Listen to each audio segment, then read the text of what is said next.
اللهم صل على محمد وآل محمد. بسم الله الرحمن الرحيم.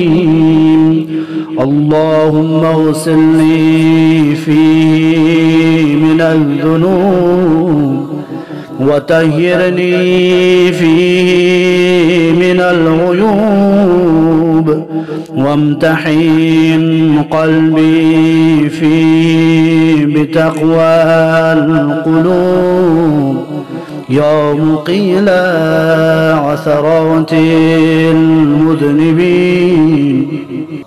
اللهم صل على محمد وآل محمد.